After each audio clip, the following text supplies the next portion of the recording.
Well, welcome back, everybody. And we're going to look at the third and final video for our session one. And it's about building that foundation that I mentioned in our organization so that when volunteers arrive, we are ready for them and they will be engaged and they'll stick around. So we're going to look at how our mission and vision align, how the volunteer program aligns with the organization's vision. And that involves writing a philosophy statement for your volunteer program. Increasingly, volunteers are looking for that when they go to your website or whatever. Why do they involve volunteers? What do they have to say about that? And then we'll look at getting your organization ready so that when you bring in those new volunteers, you are prepared. So first of all, why in the world do we engage volunteers in our organizations? Odds are at least somebody who's a paid employee of your organization asks that question occasionally and says, aren't they more trouble than they're worth? I keep feeling I have to accommodate volunteers. So why in the world are they there? Too often, I think we think, oh, they save us money because we don't pay them, but that certainly isn't a good philosophy for volunteer engagement. So let's look at what if you had all the money you needed to support your organization's mission. Now, there is a daydream. And if that were the case, if somebody gave you $1 million and said, we really support your cause, here's some money, would you still involve volunteers? And if so, why would you do it? Give that some thought and ponder it and be ready to discuss it when we meet, because it's a really important question and it's one that your whole organization needs to be on the same page with. The underlying message is that we engage volunteers to accomplish our mission and vision, and we cannot, in most cases as a nonprofit, do it without volunteers because they play some essential roles in accomplishing that mission and vision. And it's so important that we not think of them as a way to save money.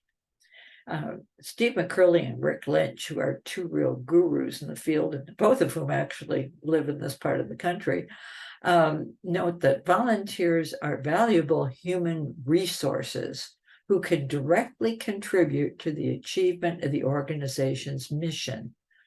They are not primarily means of obtaining financial or other material resources. Yes, they might donate, they probably will, but that's not their main purpose. So I invite you to use the tool on page 4 of your handbook and develop how well your program is aligned with the organization's mission. And what barriers or challenges make it hard for you to engage volunteers in your organization? This will require a bit of time, maybe 20 minutes, to really look at how your program and how it aligns with what your organization is really about. Exemplary programs, and yours, if it survived the COVID epidemic, it has some exemplary characteristics because many volunteer programs didn't survive. But exemplary programs have a clear mission and vision. Volunteers know why they're there and how they contribute to the organization's mission. And they have inspiring leadership and effective management. Those are two separate things. Sometimes they're embodied in the same people, sometimes not. Inspiring leadership paints a picture of where you can go, where you're headed, that's so clear that people will say yes to it. Effective management develops the systems and the controls and the daily supervision that get you there. And effective organizations value collaboration. Volunteers aren't people who come in, salute, and do what you tell them to do.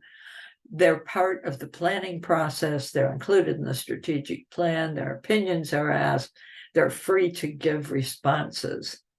And the program is dynamic, flexible, and responsive.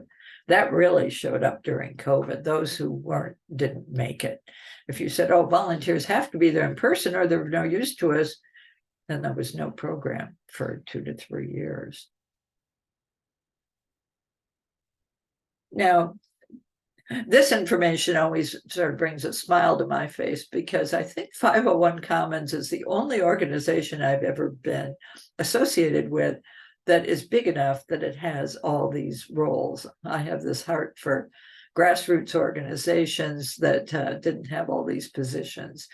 But whichever of these positions exist in your organization, they're all responsible in some way or other for volunteer engagement. Obviously, you are. Human resources, HR is, because risk management for both volunteers and paid staff has to be coherent, and paid staff have to have made clear that they have volunteer management responsibility. Development department could really make wonderful use of volunteer skills and abilities and contacts. The program staff, that's probably your volunteers, most of them are reporting to. IT, because you're always developing new messages and new ways to get them across. And then the leadership and the board. The board, of course, are volunteers, although they don't often use that term to refer to themselves. They're not being paid. And if leadership isn't on board, the volunteer program is just going to be seen as a nice little activity at the bottom of the organizational chart. So you're going to develop, if you don't have one, a philosophy or purpose statement for your program. That's one of the most important things to come out of this training, actually.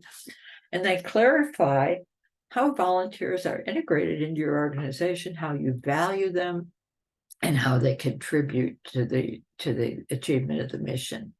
And there are some really good statements that other organizations have developed, and none of us has to reinvent the wheel. You can use ideas and wording even from some of those statements. And there are examples of them in your workbook, and we have a couple of them here for you. Here's one that's also in your workbook. It says that we encourage teamwork of employees and volunteers to provide excellent services. And then it tells what volunteers contribute.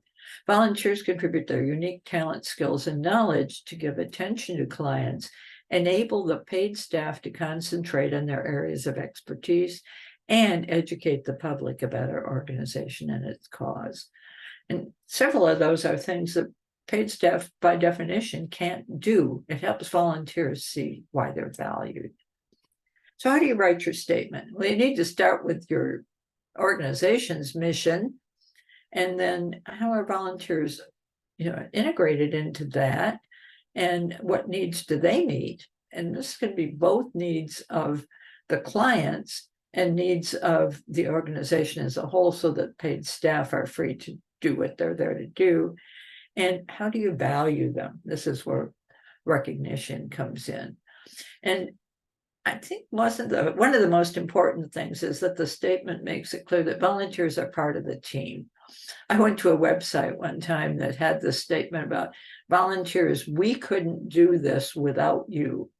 And the whole thing just struck me wrong, as if we and you are two separate entities. You, the volunteers, are part of the we. We're doing this together. So once you have that wonderful statement, which you will bring to our session together, what's required to support volunteers and an effective volunteer cycle? What infrastructure is needed? Whenever you talk to people about, oh, yes, I'd like training in volunteer management, they always say, let's start with recruitment. Well, recruitment isn't where we start. We start where we've started here with the mission and vision. And then we're going to move into, okay, if this is who we are, how do we market that to potential volunteers? And then once we marketed it and draw them in, how do we screen them and properly place them, orient them, train them, supervise them? And then if you look at the little diagram on your slide, there's one place where the arrows go in both directions. Down there at evaluation, you do performance evaluation of volunteers. Volunteers evaluate your program. How else would you know if you didn't ask the volunteers how you were doing? So that's the whole cycle, and we're just going through it one step at a time. And the next session, we're going to look at, okay, you've done all these things. You've got your philosophy statement in place, And then how do you start drawing in volunteers effectively? Well, the most basic tool for that is a good volunteer position description for each position available. And there's some wonderful help in your workbook. And we're asking you to write or update a volunteer position description and bring it to our session so we can discuss it and work on it together. We'll work on that plus marketing and orientation and training. It's a really full session that we have for next time. So looking forward to seeing you and seeing the work you've done on for the first session.